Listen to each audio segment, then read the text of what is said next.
158-nji ýylete soraw jogap bölüminden bugun taryhymyzda bolsa 1402-nji ýylynyň 8-nji aýynyň şuň 10-nji güni we qamary Arabi aýlarynyň hesabyndan 1445-nji ýylynyň Rabiul-Sani aýynyň 10-nji güni we miladi hesapdan 2023-nji ýylynyň nowambr aýynyň 3-nji güni. Elhamdülillahi rabbil alamin. Wassalatu wassalamu ala seyyidil enbiya wal mursalin ve ala alihi ve sahbihi ecmaîn. Müslüman oldum. Soraw jogap bölümine gelip etdik elhamdülillah. Maksat näme? Awal ahir Allah Taala'nın razıligi. Şi gelip ştada halaldan aýdylýar, haramdan aýdylýar. Falan dat dogry diýilýär, falan dat egir diýilýär. Falan dat günäh diýilýär, falan dat etmeli diýilýär, falan dat etmeli diýilýär. Falan dat dogry diýilýär, falan dat dogry diýilýär. Şoň hemmesi biziň İslam dinimiziň düzgüni, biziň hem dünýämiz hem ahiretimiz gorymydan çürümüş. Din diýenler bir düzgünüň ady.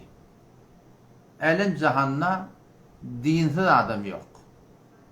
Tarafyň dini ya Yahudidir, ya Mesihidir, ya Mecusidir, ya Hindudur. Şolýem kimin dini kabul edemek diýe, diniň manasyny düşünsen, şoňda dini bar, ýöne oň dini näme? Nefsi. Din diýenler bir düzgün ýaşamadan çürüdi. Din diýenler bir düzgün şu dünýäni, o dünýäni abad etmeden çürüdi. Yani olar ki o dünýä imanları ýok, bu dini kabul edemlik diýip, şolaň da şu dünýede düzgünü bar, şolaň dini şo. Ýöne olaň dini näme? Nefsiň gurrungy. Şeytanyň gurrungy. Öz islegine göre ýaşaýar. İslam dinimizde etmelilik, bolmalylik, sogap günälik, dogry egirlik şoň hemmesi biz musulmanlaryň ýaşaýyşyny gorymydan şim gorlanda. Biz musulmanlaryň şu dünýä ýaşaýyşymyz başta gönendirmeden şim gelen düzgün, o dünýämizde ebed gönendirmeden şim bir düzgün. Şu şeriatda haýda bir zat haram diýilen bolsa, haýda bir zat etmeli diýilen bolsa, haýda bir zat günä diýilen bolsa, haýda bir zat sogap diýilen bolsa, haýda bir zaty dogryya egir diýilen bolsa, şonu hetmi şoň etmekligine sogap diýilen zatyň biraz peýda bar. Oşet etmeli diýen zatynda da hetmi bir zerer bar. İçki içmeli diýipdirler. Arak, şarap ýene bolar. Ödüňe zerer. Tirek çekmeli diýipdirler, ödüňe zerer. Çilim çekmeli diýipdirler, ödüňe zerer. Nafat mali diýipdirler, ödüňe zerer. Hawa, şoňa men ben heşiş ýene çekmeli diýipdirler, ödüňe zerer. Şol zerer bolup turanyň gaçsaň näme bolýar? Ödüňe peýda. Başga hiç zat däýär. Her kim etdi ödüniň çimit. Onuň şu taýdan ene çok bolýanym, bir adam zynnyna girer, tutsaga girer. Tutsaga girenne bir jorm bilen giripdir, bir etmeli rap bilen giripdir. Indi şol tutsaga da girenne, şu suratynda manahim, o taýda da bar bozgulluk salsa, o taýda düzgünne bolar bolmasa, on ýa-ni ýatmaly günne artyp, ýatmaly aýyna artyp, ýatmaly ýylyna artyp, ordan mata ömür saýa şol zynnyna geçirme bolýar. Şol tutsaganda geçirme bolýar. Näme diýip awwal bir günä bilen içerik girip durýar. Ine içerik girene de oň bewruna debip, oň gafyrgasyny dewip, gafyň gulfyny dewip, bilmeýän jandarm ýa polisler birda edip, o taýda da jorm, ordan ömür saýa şoňsyn ýatmaly bolýar. Birem Allah tebarek we taala bir sebäp bilen, bir delil bilen şu dünýä ibertdir. Zynnan şu dünýä imanly adama. Peygamber Huda sallam diýär, "Dünýä sejnul mu'min." Şu dünýä imanly adamyň zynnynydyr. Şu dünýä imanly adamyň zynnyny. Zynnyny ýeten sen halanjyň ip bolmaýar, halawatyň ýetyp bolmaýar, halawatyň turup bolmaýar. Emma şu zynnanlykda bideger Hudaý taalaň aýdyny öýle bolsak, ebed öýde cehennem ma, şondan nejat tapjak. O bizim şu dünyamızda abad bolacak musulmanlar oldu. O da Hudaý taala näme wada berýär? "Wa men ya'mal salihan min zakarin aw untha wa huwa mu'min." Her bir erkek denani ki eger meni Allah bilen peygamber me wara yaşasa ne verecek Allah? Kıyametini verecek mi? Uça kıyametini verecek değil mi aktar? Uça dünyasını verecek diye Hudaý Taala. Uça yönü dünyasını verecek diye nadi yok. Hetmin şu dünyada gönderecek diye Hudaý Taala. وَمَنْ يَعْمَلْ صَالِحًا مِنْ ذَكَرٍ اَوْ اُنْثَى وَهُوَ مُؤْمِنٌ her bir erkek denani ki eger meni Allah bilen peygamber me wara yaşasa diye ne verecek Allah? فَلَنُحْيَنَّهُ حَيَاةً طَيِّبَةً hetmin şol adama, şol erkege, şol içer maşgala şu dünyada bir arasda yaşayış verecek deyiptir. Uçan nağd Allah Teala dünyanı verecek deyiptir da.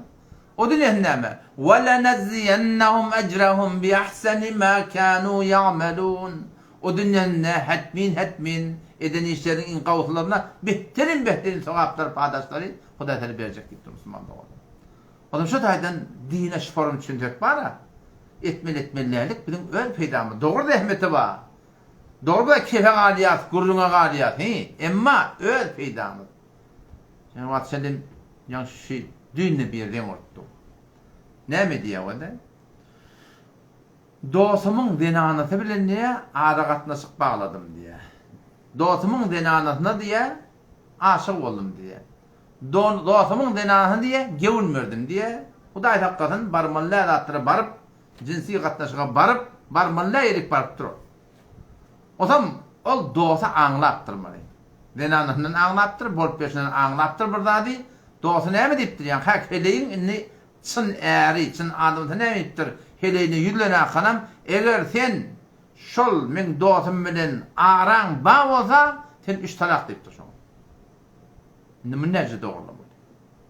Ol oğlum bana diýen bolýar. Ahuna men burada ettim, näme etdim, şey etdim. Ben bir devlet, ayağın yok mu dedim, ayağım var. Ayağım var etket verdim. Bir iş ettim de men. Näme diýim men diýendi?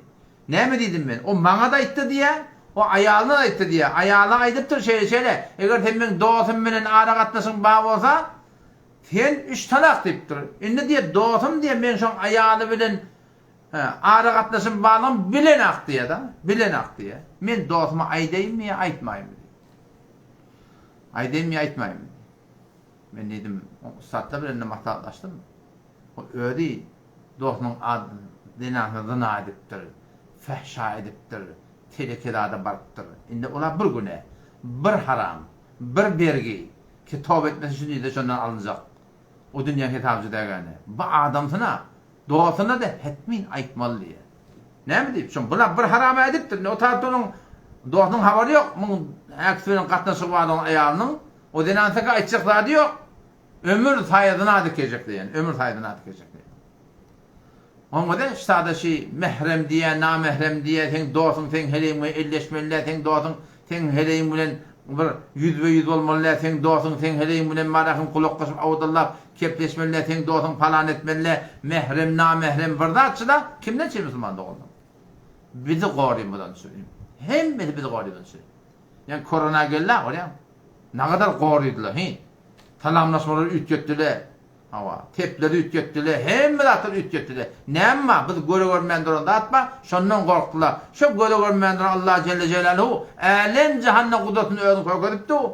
Hem de şoňalynda janyň şoňalynda gardaş. Ölümimiz ölmekligimiz şoňalynda. Şondan korkup, şoňaýdan näme bolsak, hem dünya hem ahiretden amat bolacak. Ay näme etdi beter gat tutmaýa, gat tutmaň gurunda dogurca Kur'an'da gelen zat, şeriatda gelen zatlar var ahim, göde sürmedik bilen peýdamyz şunda diýip, näme mota bolsun diýip barahim, şoňa dursak, şoň bereketli hem dünya hem ahiretden amat bolar Müslümanlar. Allah bize tawfik bersin. Qabbi TikTok'ta Müslüman doğulduğumda men islegim şey bir soralardan okyp berýän madi. O zaman okyp berýän buğun yok. Men bir kenefer sada islegim masadan ki kim teyarlık görülecek bolsa şey etekdeki soralarda okyp bermäni niyetin halislığın Allah Teala razı bolsun diýip din İslam'a kömekçi boljak diýip inşallah maňa isleg bersin gelsin sada baran soralary maňa okyp bermekde kömekçi bolsun. Ama bugun awwal soragymyz ki daş töwrekden sorag boldy. Sorag şey bir adamyň diýe dädesi ölüpdir. Dädesiniň bergisi var. Bergisi de belli adam etmek işte bir diýerli diye. Oğlanlar ýöne garyp diye. Hasan bergisimin bermelmeni, ara söz geçipdir şeyle inerken oğullar yeter işler. Bunların şu formda bergisinde berir. Sonra oğullar baydı diye. Hakkayt diye Türkmen'in aytmış bilen eli ağdanı yetti. Buna o dedelerden bergisin vermeden beri dedesinin var kabrına he garip adam ha. Garip adam ki bergili öldü. Dedesinin kabrına diye barıp diye şeyde bir daş onun üstüne eksidi koyup onu daştan butun edip beydesini demir etleyip otanı yine burada edip butanı yine burada edip hem berden göründü diye padişahın kabrımı kadıyordun diye da. Şeyde burada doğru. Şeyde burada doğru derine hiçbir şek yok. Avvala belgilin Türkmen malı olmaz deyiptir. Türkmen belgilin malı olmaz diyeni şun doğruca kitabın kurduğu. Şun burada çok ölenine 4 dal şun malından yana yüldeniye. Avval başın şol adam malından şun kefini defnetmeli. Kefen etmeli gömmeli. Avval edilmeli iş. İkilenizden neyme? İkilenizden şun neyse belgisi var. Belgisini vermeli. Berginin mal olmaz diyen şey bergisini vermeli. İrinde inni vasiyet eden mi oldu? Anında da miras korlu da var miras alacak adamda. Eğer sen bergisi kendim olup da hemme malın dolarsa berginin mal olmaz diyen şey. Mın malı yok ki putada. Mın mirasını yurdur yalak. Mın malı yok ki mın putada. Suratını miraslara mirasa adamlara verir yalak. O da şu tayda berginin malı yok. Berginin mal olmaz diyenler şey. Senin atan ayrılıptır. Avvala kavrın başına bir alamet koymanı icada var. Sünnet boyunca, Peygamber'in hadisi boyunca bir alamet, bir kızılalan daştır, bir ulukarak daştır, bir yeni yerfrek bir zat koyup da enin kabri, atan kabri, kakamın kabri deyip şeyle koymaklığı icada var. O da şu konuşu kabristana, kuyursulga, madarsılga baranda ortan barakim, o ortan neçe milyon tümen falanca dolar şol barakim kabrın üstüne daş yatak beni burada dedi tepledip Müslüman da oğlum şu malını boşa vermeklik. Malını bir hude vermeklik. Burada böyle ölü yalhantama diye. Verecek bolsan şuna edecek harcını bir gariba, muhtaca, gerekli ölülmen yerine, yakçalı yoğa, penketi yoğa, muhtaç adam, çöre tapma yerlere verin, ene Tanrı'nın hayırına şu Müslüman da oğlum. Onun şu taydın şey edilen iş, katı bir ola kamır yanlış, ola kamır günah çıkarsırır ki, şu gün Türkmen idaresini bol.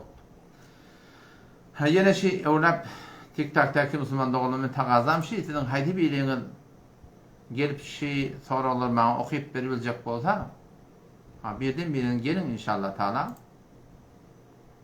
Şu soruları bana okuyup vermeli. Etekte sorular da yazılıyor. Yani ben doğrusu Türkmenistan'ın katını okuymaklığım beter yani kütük yani.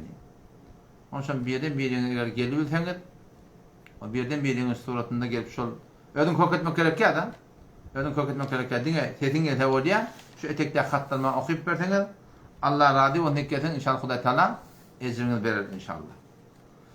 Tatmını koyayım, tadımı soru götürmeye, salam götürmeye. Cezakumullah ve aleykümselam ve rahmetullahi ve berekatuhu. Çağırayım kavmin, tarama atıyorsun mu?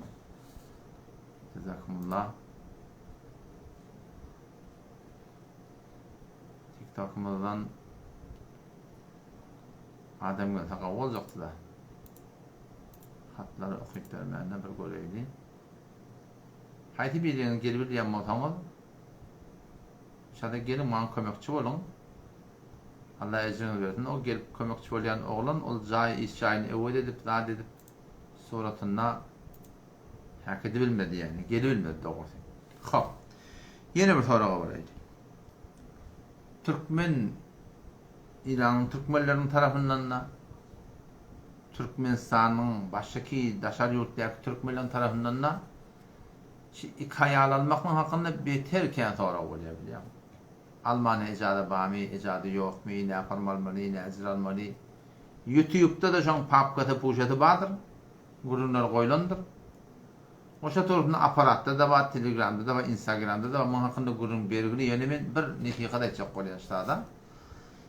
O da şu ki her kim ayağının üstüne ayağın alacak olsa avvala bir öz oylantın aya şol adamı ki ayağının üstüne ayağın alacak ol ya öz kıydının üstüne başka biri almaklığına razı bolur mu ya bolmar mı?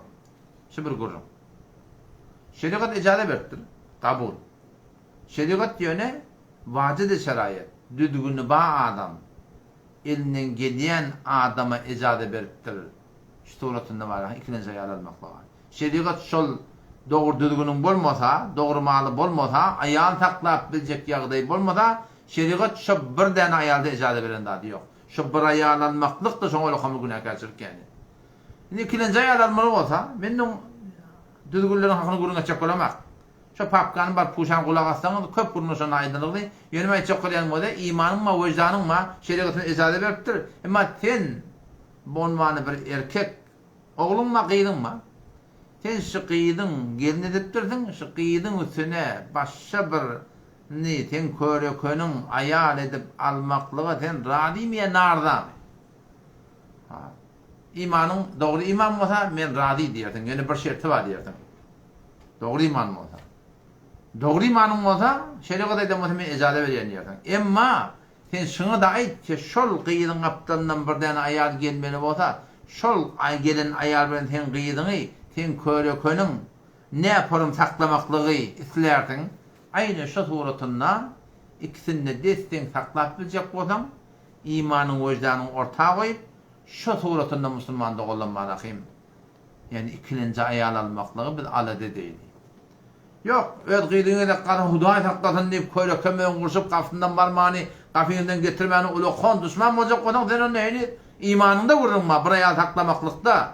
Yani sen şu şeriatın icade beren zadını ödüne basan da sen radi bolabilmeyen ne olursun ne yaparım sen başka birinin qıyda olan şoğunu getirip de var rahim gelip ayağını getirecek koyuyorsun. Yani imanın şuna çatmandı.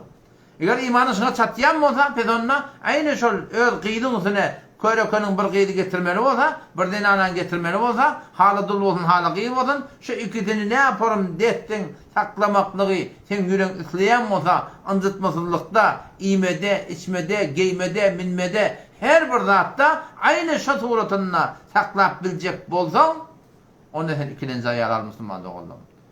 Yoksa marahim bir hut yükünü arıldıp da kıyamatını Allah korusun yani bir yakmaklık bir yani. Hop. Tada yani kim sonra onlar da aktar bayağı men ukak bilemek gelen saklı. Bir yerine geldiydim bir gece bir Osmanlı bir pervanı vardı. O da gelebilmedi. Men istek tagada veriyen belki valla bir yerden beri gelersin.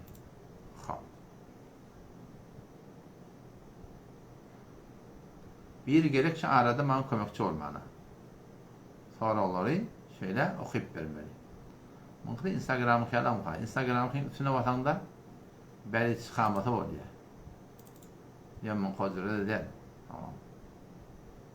Kozuru da der.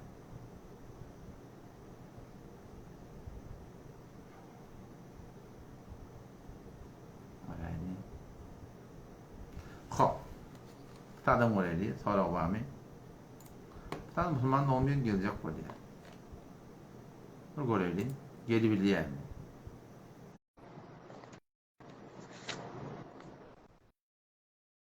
İnternet İran'da zayıfrak. Şubarım insta açılıp da storatında live canyalı oymana icade veriyor. Yani bir gitti şöyle 100 beyit gurrun açacak olanına şuna bolu bilir. Ama TikTok'ın bernaması programı yengil.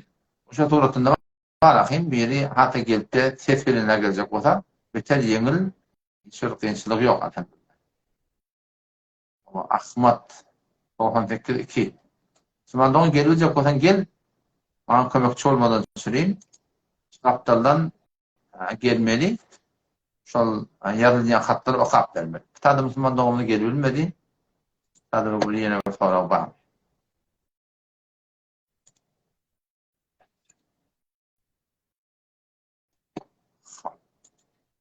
Yine bir soru var.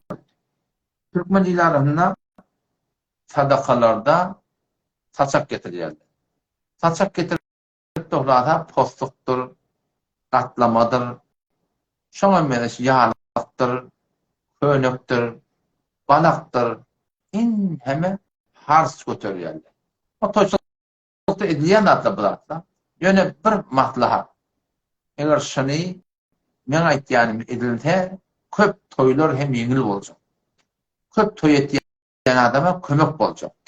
Şol umumy soratynda şu aşy bahasylyklar bilen bu milletiň nikahny toýy gynatmaklyklary bilen, ýani toý edilende gyýy tarapda bergili, oglan tarapda bergili.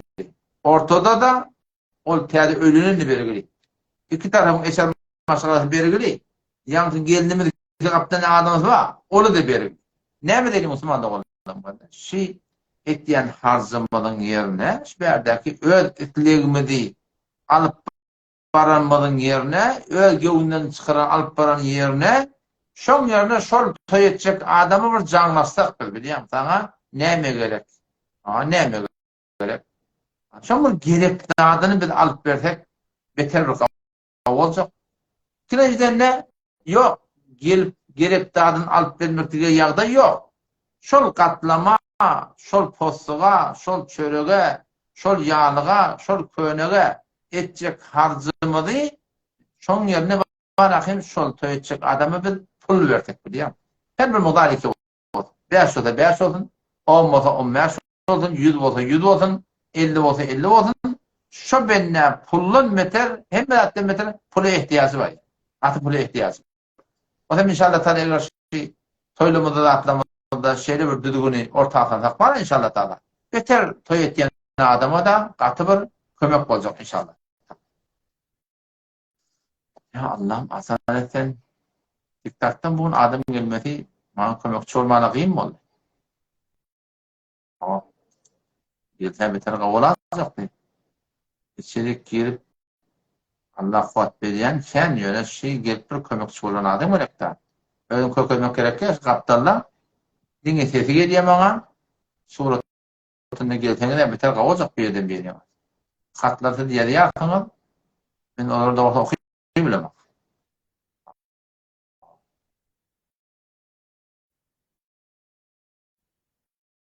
Olayım.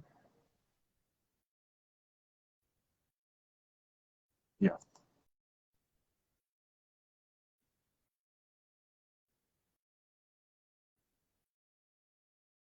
Ha? Kap. Sada yere bir soru var.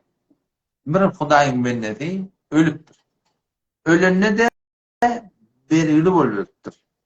Oglanlar da kabul etdiýe atalarynyň bergisi var. Falança bergimiz var, falança bergimiz var.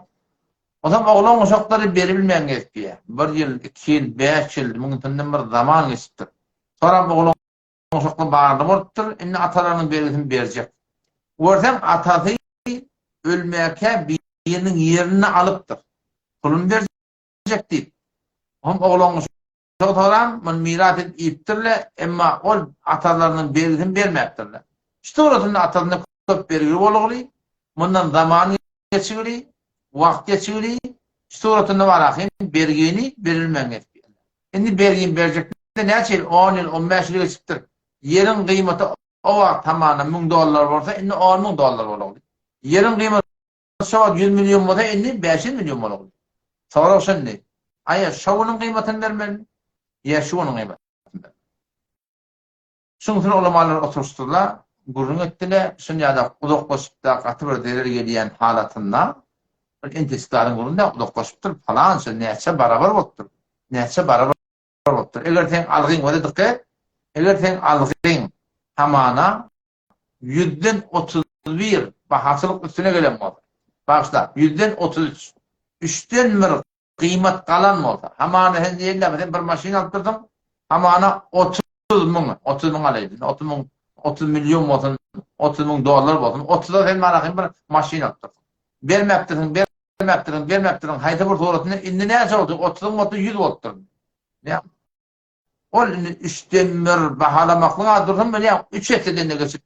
Eger şol biziň alan matamyz biz bermedigimiz gerekli, wagt geçipdi barahym 3den bir bahatyny göňe çeken bolsa ama 3den bir. 100den 3den birini kıymatyny göňe çeken bolsa şeriatın hukmuşy awal bolsa oňuşmaly. Benden algysy ba bermäpdirsiň. horlaptırdan. On pulunda var akim yankı yüzü erzişi kasıptır.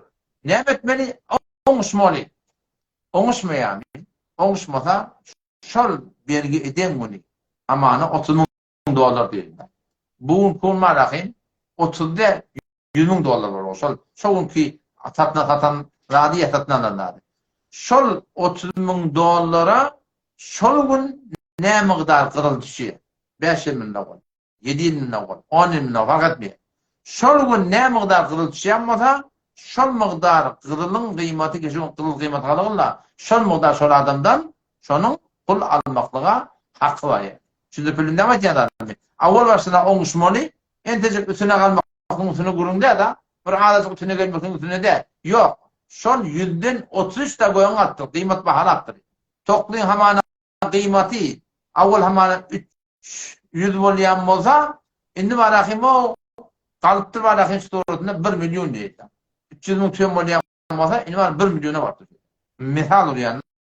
Avval başına oňuşmaly, yo oňuş boljakýan, oňuş bolmajak bolsa, onda şol gün şol tatyn alınan dadyň ya ol adam tatan dadynyň ýanky matatyna näme kıymet goýulýar, kıymeti belli. Şoňa näme da qyrıl düşýär, şo qyrıl migdarça şu gün şol adam marakin şoňa şo migdar qyrılıň kıymetini bermeli bolýar. Surat. La ilahe illallah.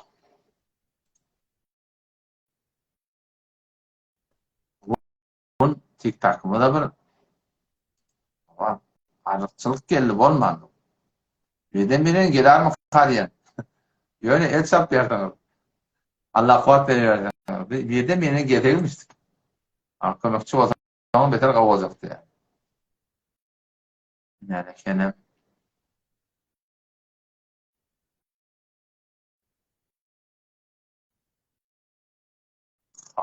yoş bu da yol açıyor da inşallah. İnşallah yol açıyor.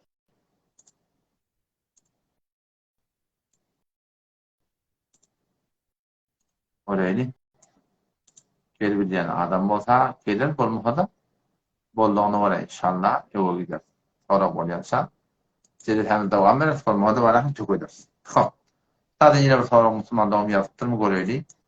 Yani Cezakumullah Halilcan. Cezakumullah khairan. So Halilcan goýuňa döneň. Salam ýazamyzda sadece da salam yazmalı. Salam yazamızda bir yerde aydamızda da şeyde. Sadece salam demekle Peygamberin tertibinde bizde tertip yok. Peygamberin tertibinde salamda ağzıcığı Esselamu Aleyküm demek. Esselamu Aleyküm. Yok da Selamun Aleyküm demek. İnka ağzıcığı. Peygamber Efendimiz mescidinde duqa, o tiqa minberine qaftan biri geldir. Esselamu Aleyküm dedi. Peygamber 10 diyor. Yeni bir geldi. Esselamu Aleyküm ve Rahmetullah dedi. Peygamber 20 dedi. Yeni bir Esselamu Aleyküm ve Rahmetullahi ve Berekatuhu dedi. 30 dedi. 30. Yani 30 yani şuna şu derece verecek dedi. 30 yani derece verecek dedi şu an. O zaman biri Kafdan gelenine Esselamu Aleyküm deyiptir. Peygamber Efendimiz ve Aleykümselam ve Rahmetullah deyiptir. Salam verilenine Kur'an'da geliyor ve idâ hujjitum bi tahiyyetin fehayyu bi ahsene min. Atıda bir salam verenine şon salamından kavusunu kaytarın ev rudduha ya da ondan kavrağa kattan. Ayetinde getirin.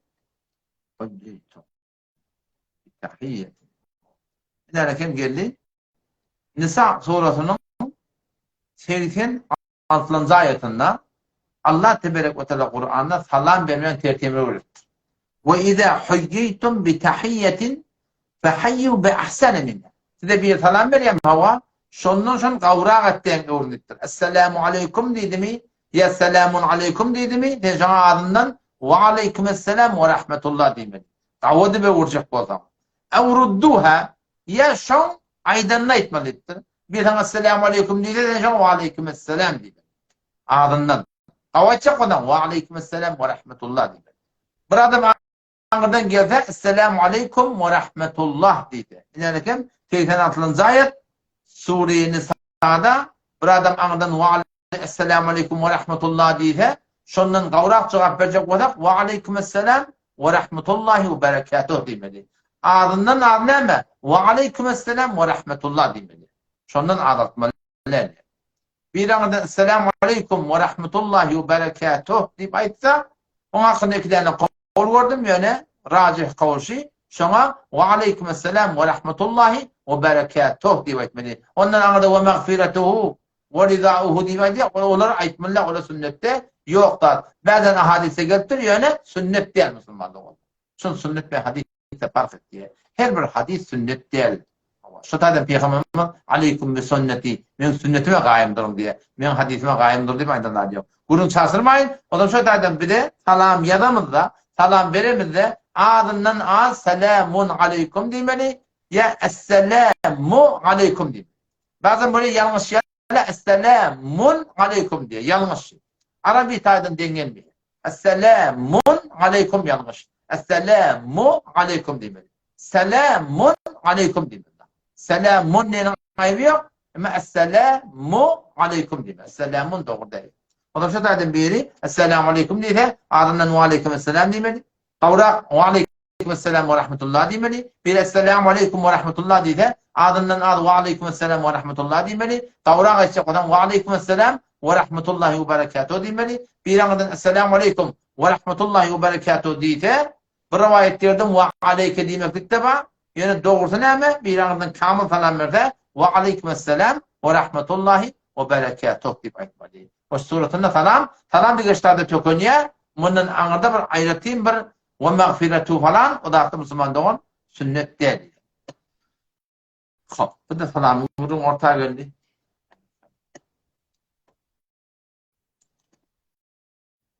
Acaba göğüngelecek bu hengelamını yine icade veren aktı. Instagram ben mi göreyim? Hani sen tada gerekti. Muhammed Atabayba yanında ben gelecek olsam deyip adına baktım yani gelilmeyen var. Zaten böyle başka bir soru var. Hadi soranlar. Lütfen bize komak kanım. Benim Ziyad Serdar nem yarar. Şeyde bir tadan yaptırdım. Buna kömek edecek olsam şu soru cevabı TikTok'taki şun eteğinde yazılıyan hatlar var. Türkmenistan'ın hatından. Türk'ün hatından. O zaman şunu bir TikTok'tan gelmeli. Şu etekte soru bağlısa var. Akım şunun suratından bana okuyup vermeli. Yani o tip şeyle. O Instagram'ın otundan o olmuyor ki. O şeyle. İyice görüntü düşünün. Kendi soru da böyle başladı şu iyice. Yandan da başladı. O görelim. Ne diyecek ki? Görür. Evet görelim. Sağını.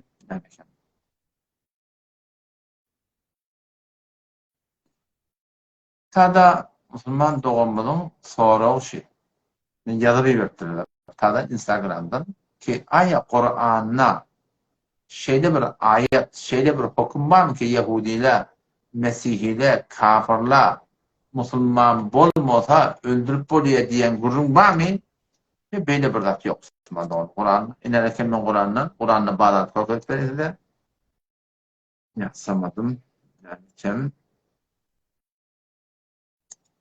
Sure-i Bakara'da diye Sure-i Bakara şu yankı Ayet-ül Kursi'nin kim umumen biliyorlar. 255. ayette Sure-i Bakara'da Ayet-ül Kursi var. 256. ayette Allah Teala ne mi diyor? La ikraha fid din. Yani dini kabul etmeklikte icbar yok. Dini kabul etmeklikte icbar yok. Hiçbir adamı zorlap Müslüman etmeklik yok. Orta zorlap Müslüman etmeklik yok. Şu suratında var. Onu öldürmeli falan etmeli diyen bununda böyle bir zatı yok hayvan. Hazreti Resul Aleyhisselam vakti bir tane hem hayranın bir Yahudi mi çıkmadı yine de. Amşanlar şal oğlanı verirlerdir. Oğlanı verirler. Ne son oğlanın halı o soruşmana var ya. O da şal ahir hayatı kim biliyor? Allah Teala biliyor. Peygamber var sonra davet veriyor. imana çağırıya, la ilahe illallah Muhammed Resulullah çağırıya. Ondan oğlan şu yatan yerine kaptanına atasını ödetti da neyme diyen gitti de yani. Aydan kabul edeyim mi etmeyeyim mi? Ama atası eti Abel Kasım gitti. Abel Kasım Muhammed sallallahu aleyhi ve sellem şun diyeni etti diye. O şu diyeni edip iman getirip de dünyadan kayıttı diye. Yani o da hoş böyle oldu diye. Yani o da sada piyasada davet veriyor. Ama hiçbir yerin güdünde hiçbir adamı zorlap Müslüman etmeli diyen gurun yok. Müslüman olmasa var suratında onu naud billah var ahin bir öldürmeli diyen gurun yok. Hatta dahi vurttur yok. Endetmeli bu. Ha, suratında. O da bir şey var ki elem cihanda ne kadar sahabenin vaktinde vuruş oluttur. Peygamber Efendimiz'in vaktinde vuruş oluttur. Sonra vuruş oluttur. Şimdi Müslümançılıkta cihat diyenlerin öyle kafirleri Müslüman etmeden çirim değil. Bir kişi var şey Yahudiyalak, Sehyonistiyalak, Fransayalak, Amerikayalak, baştaki adamdan kan hor olup da kanlı çıktı. Baştaki adamlardan imtihan hilaf etmeyeni, burhamak heyvani, şonyalak, heyvaniyalak yaşap veren padişahların önüne kudret geligini, güç geligini, Müslümanlar şahlarının leşkerlerini kurup da, şolun tönkürlüp de, şolun devletini yıkıp da, sonra adamları din intikab etmeklikte, dini seçmeklikte adat koyuyor. Yahudiliği uğram olsun. Mesihiliği uğram olsun. Müslümanın cihad etmekliği, şol kafirlerin kudretini devmeden söylüyor. Keşke kudret devulsun, baştaki adama zulmetmesinler. Allah Teala'nın benleri, Allah Teala'nın mülkünne heviyeti bilen, adatlı bilen haydi dinin intikabeti ödülüyorduk diyari etti kıyamet dünyana her kim ona cevap vermeli olur. Şu sorusunda var. Ha. Bir ben ayrılayım. Ta'dan ha. Ta'da Müslüman doğumunun birinin sonra şey ahir zamanından beri kepbeden ahir zaman yerler Peygamber Aleyhisselam ilmi gayb gelecekten haber fakat Allah Teala'da var. Allah Teala'dan başka gelecekten hiç kim haber yok. Yani Huday Teala peygamberimize ne kadar haberleri veriptir. Şeyde olacak, şeyde olacak, şeyde olacak, şeyde olacak, şeyde olacak. Bolcaklardır, aydıptır ta ki mümin erkekler, denanılar, imanlılar şol bolcaklarının yüreğini çektiler. Ondan sonra ahir zaman golüyle sonuna, ahir zamanda dige asman yer dargacak. Yevme tebeddelul ardı gayrel ardı ve semavat Allah Teala ki yer başka yer olacak, asman başka asman olacak. Yani kulun hem milat düzgün marahim bu düzgünden bozulup da ay gün form çakışıp da yıldızlar dökülüp de şu tuğratında marahim bir başka gaylık olacak. Zaten bir Hakimin live'e gitti mi? Böyle şunu getireyim. Gelebileceğim. Ama internetten bir hayli bir taraftan teşekkür doğrulayın.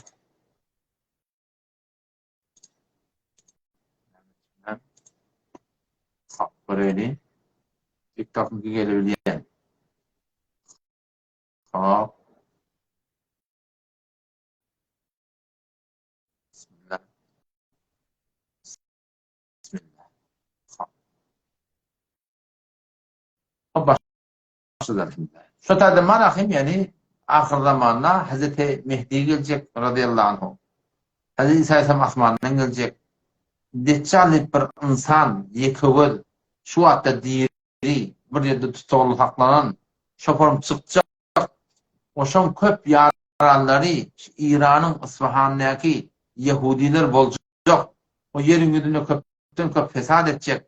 Oşa suratında Hazreti İsa Aleyhisselam gelecek. Hazreti Mehdi ile birlikte şöyle cihad edecekler. Onu öldürecekler yani. Hazreti İsa Aleyhisselam Allah Teala şunu kudret veriptir diye şu gözünün yeter miqdarınca kimi gözünü salsa ölüye diyor.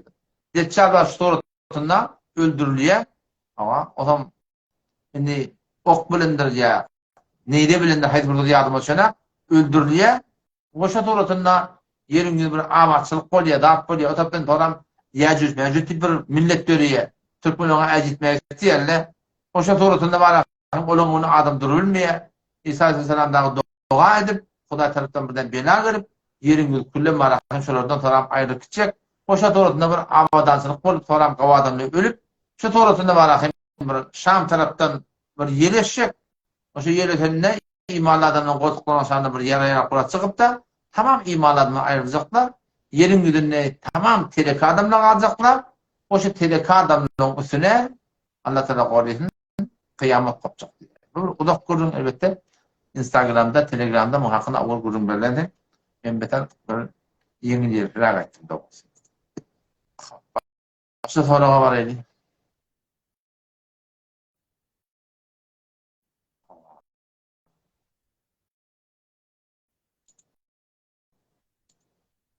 Ama Hazreti İsa Aleyhisselam'ın hakkında sorattırdım. Hazreti İsa Aleyhisselam şu an İslami akidede şu asmanın dörlü tabakasından Allah Teala'nın emrine şu taada var. Kim yaxşı. Ol ölü diyen gurun, ol yanlış gurun. Ol Mesih'den akidesi.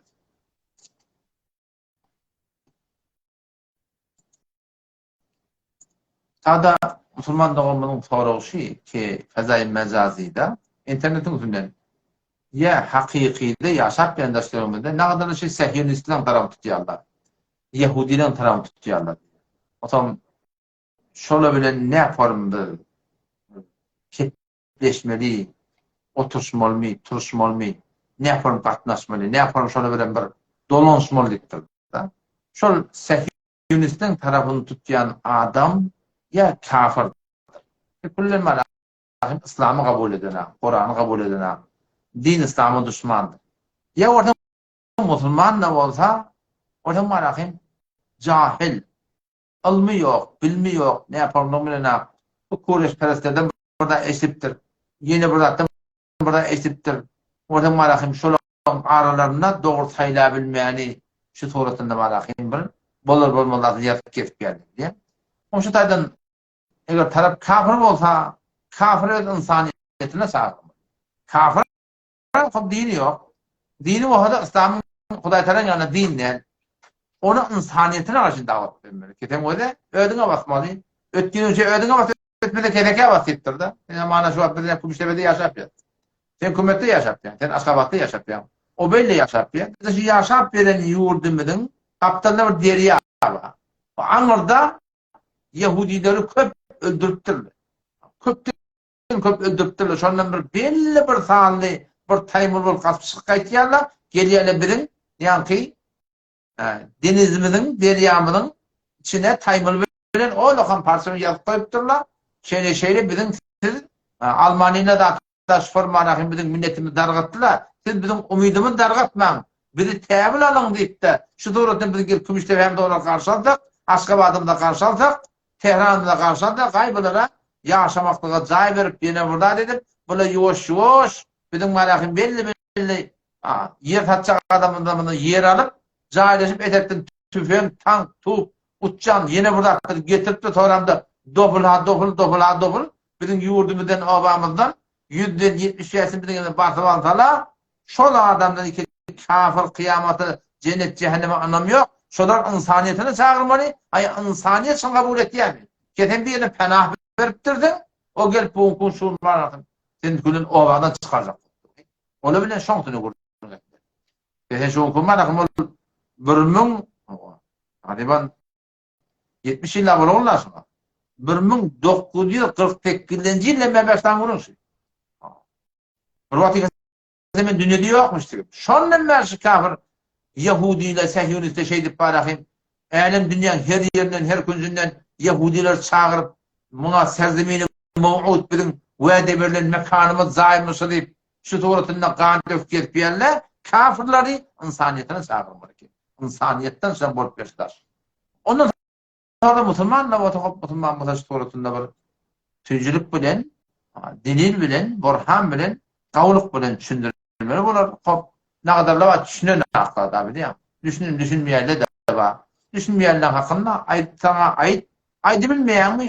Şolun işmelerinde bile oturmayacak da Türk'taydı Müslüman'da. Yazamadım.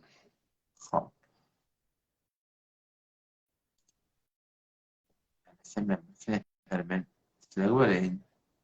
Osman Can gelten olacaktı beter. İyice Osmanlı da tanımadık böyle.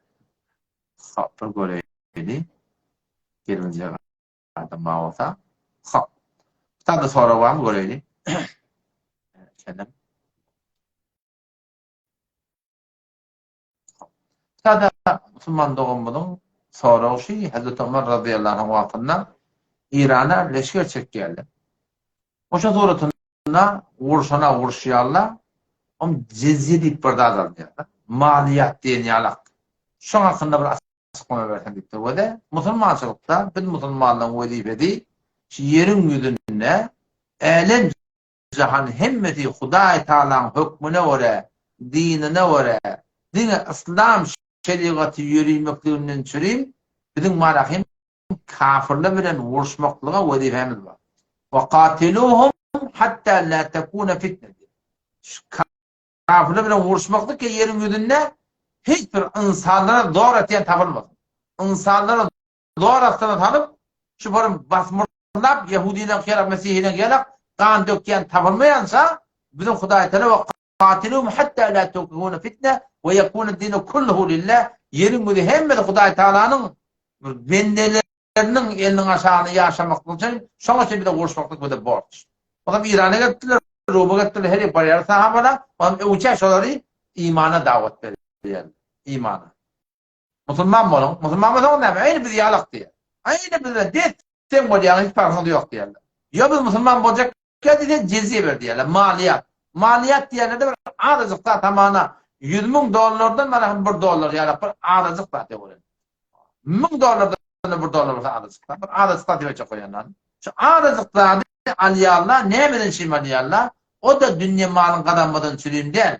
Bir köşede cizyanı aliyallah, maliyatı aliyallah, onun ibadetleri, kilisaları, değerleri, hem medatları, hem medat yani Müslümanlar leşkerleri var, şu taş çevreklerini koruyarlar, o şu Müslümanlar şunu yaşayıp yerler, bu da bir bahana, şolara Müslümançılığı koyup etmeden söyleyeyim. Dehreti vurdular, namazı vurdular, aralarını vurdular, doğrusunu vurdular, Müslüman vurdular. Köp yer var, köp yer. Cezayir'dir. Şu köp Müslümançılıkta Müslüman dönen adamlar şu zamanın Rum'unun padişahlarının zulmünden yadap. Şu suratında İran'ın padişahlarının zulmünden yadap şu Müslümançılığın adılını, edaletini görüp şu suratında şu Müslüman oldu. O da şu cizye almaklık var ahim dine bir şu kafirlere Müslümançılığı İslami Kur'an'ın şu doğrultunda şol var ahim bir edaletini kökülmeden çiğ. Onu kabul etmeyince vursul yaşatadı. Vuruşyarlar, karşı vuruşlarının horam, Yahudilerin hükümetlerini yeni Müslüman olacakları yeni önkütü. Yeni cezye verecekleri yeni önkütü. Elbette şol tutuluyarlar da tutuluyarlar. Şolu da İslam'a çağırdı yaşatadı. Şolu İslam'a çağırdı kabul etti, etmeyene padişahın şuradan halifan emrine öldür ayarlar. Yohan'da var tuturatında. Babası bir tertip diyorlar ortak yani. O ne ama ola qalı da qalını göbert olacak o ne? Qalını göberten o ödünü ne mümkün bakacak. Onun için tuturatında tertip şeydi yani. Cezye almaklık var ahim. Dine Müslümançılık hukuk etmeden çilim var ahim. Şu kurulanlar yani. Hop.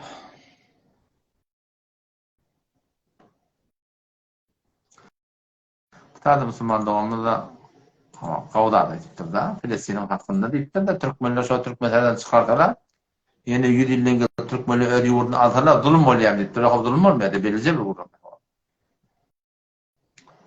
Tadı Müslüman doğumlu bir soraktır. Müslümançılıkta daşlap öldürmeklik var. Kimi? Ol bir erheli ki yani var.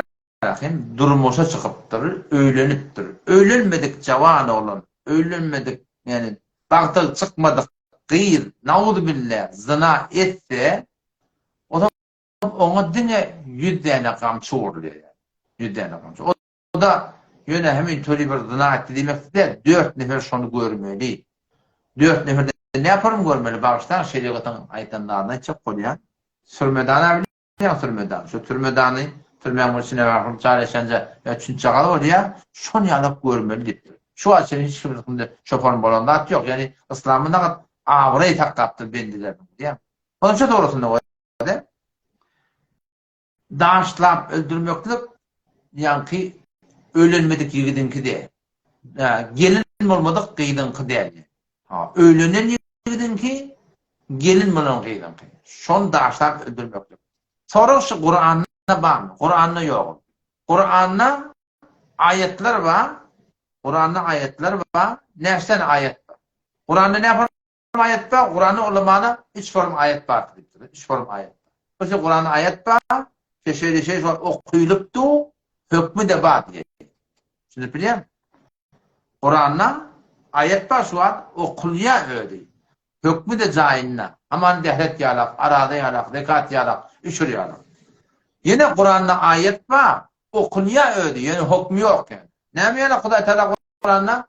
Ve yeselûneke anil hamri vel meysri Muhammed Mustafa aleyhisselam seni araktan, kumardan soruyorlar. Kul fîhime ismun kebir. Bunu ulukan günah var. Peydada var adamlar deyiptir. Şu peydada var adamlar şu ayet iliptir. Mensukuttur. Okuyuluya yöne mensukut telavat. Başta. Mensukul hüküm yani. Okuluya yöne hüküm yani mensukul. O Kur'an'da ayet varmıştık. Keşon var okuyulmakla Kur'an'dan ayrılıptır. Yeni hükmü baki diye. O da neymiş? Sengsarın budur. Hazreti Ömer radıyallahu anh başa olakan sahabalar hadisi kitaplarda diye ki açıktan aydıptırlar hava şu ayeti biz okuyadık. Sonra Allah Teala'nın hükmüne Peygamber Resulü'nün şu ayeti şundan çıkarıyorlar. Okuyulmaklığı ayrılıptır ortadan. Yeni hükmü baki kalıqlı. O şu hüküm baki bulur. Direkti Peygamber Resulü'nün iki nefer zinakar öldürgün ıqrar etdiyerler. İkisini daşlap öldürüyorlar. Oşa da kıyamet şedinde şun sünnet-i mutahhareden sabit keşif olmuş suretinde şolar barahim öldürmektik ki. Ha o şeyde.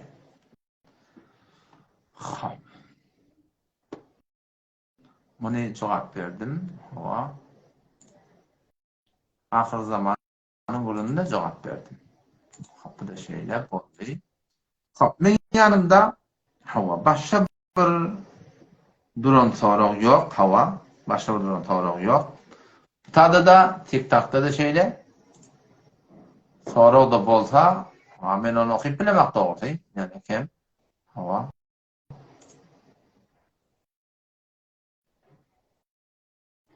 Okuyup bilemek. Tada bu biter bir uğruna tapamak. Yani təyədə bir başlandı hatta bir de. Baştaki Müslüman doğrudan bugün kömekçi olan bol bilmedi hiç kimde. Hava şeyle bir göreyini ödüm. O kapı diyem. Xeyrat bak.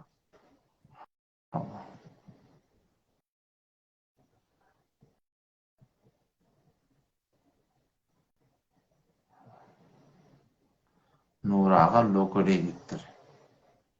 Hep adam gödep dur. Yani şunun içinden başkan çıkıp olarak yani. Hop. Müslüman doğrudan anda da kabul etsin. Bir gece ki Torozoga'mın kitabını kurtaracak.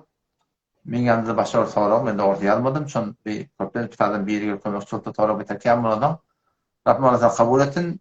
Bir dostluğu var ortada mahtatlaştık. Şu Torozog abi ne yapamrak koyduk ka hepsi kun koyduk ka şu koyduk ka. Ama istedik şu oldu ki çünkü TikTok'un içinden köpten köp adam geliyor. Şu tarzdan Torozog abi başarılığını koyma olalım. Bir Müslüman doğumu göreyim. Gelecek bu yani. Kelim. Şöyle. Yok olmadı. Olmadı. O şu torutunda çünkü TikTok'un içinden Torozog beter kem bolanık direktli. Torozog abi kerrak koyma olduk. Baştaki Müslüman doğulumda şu form peyda oldu da din İslam'ın kömekçilerinin biri olmakta bile Kuday'dan neticesin. Müslüman doğum gelimden mi göreyim? Selamun Aleyküm. Elhamdülillah. Sağ atıyordun mu? Canın sağ mı? Can karı Sonra burada bir gurum vardı. Ben aytdım ki mesela şu an Türkmenleri Türkmen sarayından çıkarttılar. Doğru değil mi? Hava. O da 5 yıl sonra Türkmenler gelse yeniden öz sözlerini pasardı. Şaya iradı var ya iradı yok mu? Eğer avval doğrulap çıkarılan olsa iradı yok. Değil mi? Avval eğer var da Şu vakti Oruçalim meğer sözlerini Yahud demiştik. yok kardeş. Yahudiler Musa peygamberin kavmi. Musa peygamberin vatanı yerde, Mısır'da. Asıl şolun yaşan yeri, dadeden yeri Mısır. Ama şu sorutunda var ahim, o tadı Beytül Mukaddes, o tadı da ola bolmadık dedir. Yani aslı Müslümançılıkta şu tadı Hazreti Ömer'e fethedip adiyat adet diye sonra şu tadı Müslümanlardan koyuyor. O başta olan ku der. Eğer başta da ola yaşan da olsa, bilirsin, başta yaşan da olsa şu adetçinin tarihte hiç kimin iddiası yok. Ki şolar Yahudi dışından kovup çıkarttırdı. Şu an tamamen men. Onların doğunun var olsa, şu tadı doğun kardeşin yarıkın bir yaylak kurup oturan olsa, bir öyle ihtiyarlı yer tatıp göçük ediptir. Ya haydi bu zorunda yurdu koyup göçük ediptir. Bir kavlan da adımız yok. Gelip de soran bir ev ottur, yer yurttu ottur da. Mona gelip men gelip yerim verdiğim etkin manada. Can. Ya onlar da hamlelerine zorla çıkarttırdı. Yok kardeş. Çıkartmaktır ki. Cengi Khayber'de Yahudiler hamle oranına hem rahatçılar çıkarmaktır ki. Böylesi ben buradan kitap okuyacak Zorla çıkarttı. Bunlar havlukma bir kitap okuyacak koyana. Sen tarih İslam'dan havarın yok kardeşim. Sen tarih İslam'dan havarın yok mu? Aydıp duranlardan katı bir... Yok tarihi İslam mı? Şu vakten tarihi İslam o tarihi Yahudiyeti kokut peki de. Yok benim o da. Açık koyanım o da. Tarih İslami o da. Senarken Beytül Mukaddes Müslümanlığı fethettiler. Şonu kadem be kadem tarihte yazıttırlar. Zor bilen fetva oldu mu? Ne yaparım fetva oldu? Şu suratında öyle var ahim bir cem oldu ortada şeyden. Cem oldu. Yahudilerin şu zamanın Rumi'den öyle Rumi padişahlarının öldüründen yığılanıp etekten casus olup dağıtıp Müslümanlara ahıl kömekçi olup şu suratında var ahim şu da bir edalet koyuyorlar Müslümanlar. Kavluk koyuyorlar ki şu Rumi'yle şu da var ahim ahırda şol Hazreti Ömer radıyallahu anh sirati, surati, zadi öl kitaplarında yadıgılı. Ama şu tadı şeyde getirin verik şol başlık diyeninin dilinde Hazreti Halid'e oturuyor. Sen bana da diptirler. Var Hazreti Ömer Medine'ye getirip olacak bu diptirler. Şol Hazreti Halid'e gözleyerler, ten ol adam diye diptirler. Ağır Hazreti Ömer'in gelip şu suratında var akım şeyler gelip de hareket yerler. O zaman ara vuruş formadık değil. Yani ayıttım ben o da İslam'ın vuruşu adamlar doğru Müslümanların şimdi İslam'ın vuruşu en şu şey Sehyonistiyalik adamlar vuruşuyor. İslam'ın vuruşu en şu şey Amerika ile var, Fransa ile var. Şu varım garet geri edip inerek Afganistan başına neye bela getirdiler? Irak'ın başına neye bela getirdiler? Müslümançılıkta her vakit cihat oluptur. Asıl şol adamla bilim o. Şol adamdan var hükümetin devriptir, hükümetin yıkıptır. Sonra ne mi? Aynı Beytül Mukaddes'in kaptanından icada bilen mescid tarttırlar. Onun mescidlerini başla kilisalarında attın, yıkan da atları yok yani. O zaman şu da Hazreti Ömer hakikatini geldi, zorlattırdı. Ha zorlattır. Kime zorlattır? Şu zamanın zalim padişahını zorlattırdı. Şunu düşünmek gerekiyor. Sonra zorlandı atları yok mu? Adamlar. O şeyler. Hop. Başka çıkarmam mı?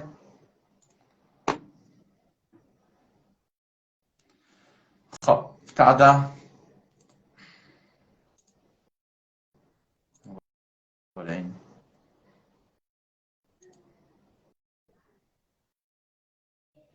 Şöyle. Hop. Tada yine bir soru yaptırdı. Kabul ne kadar cezir zaten. Beni bet bozuştu. Bu da sen bir boş kuruğun kardeşim bundan bir yapalım.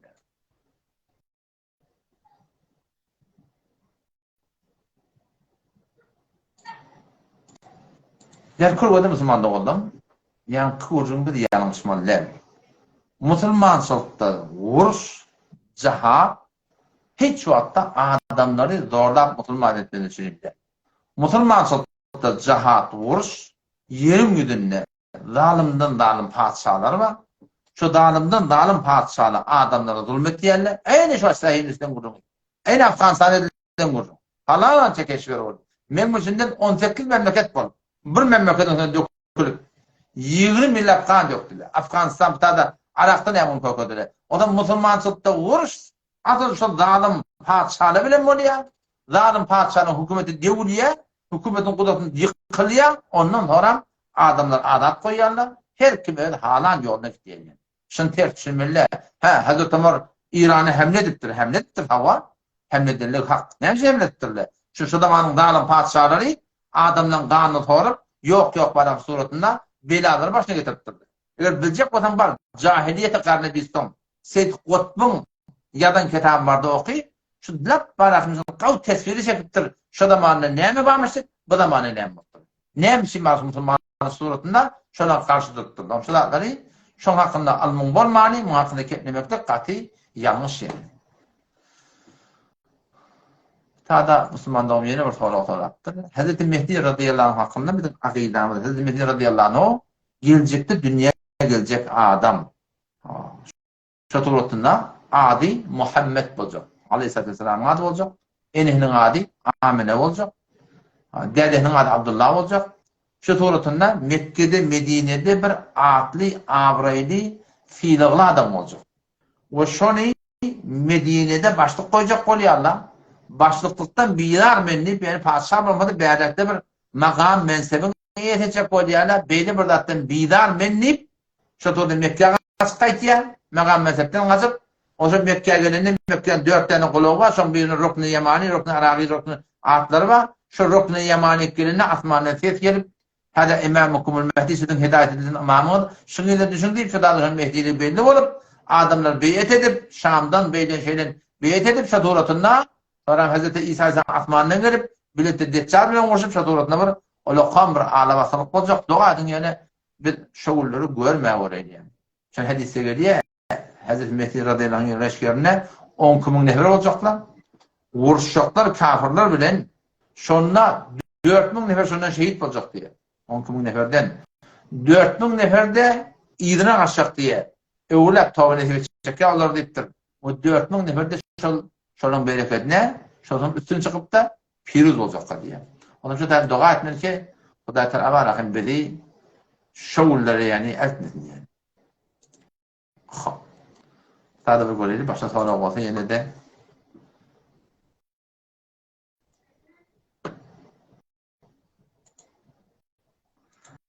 ne mi deyiptir diye bir göreyim.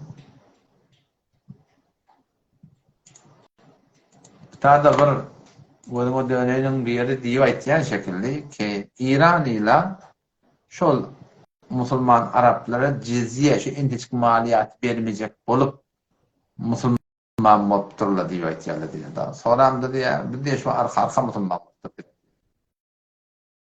Havada ne oturuyorum bu da fezai mecazi her kim elinden kılıç halan yerini yapıyor halan ne kedi arkadaşlar. Ama da alım böyle bilim böyle tahkik kalep niye de etken şu. Niye de etken şu. Vakti o da muhtemel cani başarıyamış Müslüman bolsun ya bolmasın. Neme orada mecbursuluk var mı neme ötelerin dillerin ailelerin ekbertte var akşam sonrasında hemen türlü yalandan için Müslüman olmak. Yani, böyle boş kuru Müslüman oldum bunu. Şimdi bu kurduğum kadar yani bir şey yok. Hop. Yani kendim bu kurduğumu da borçluyum. Tadı da başta bu durum doğru oluyor. Müslüman da oldum. Bir gece inşallah olur diyelim. Cezakumullah khairan. Selamun aleyküm ve rahmetullah.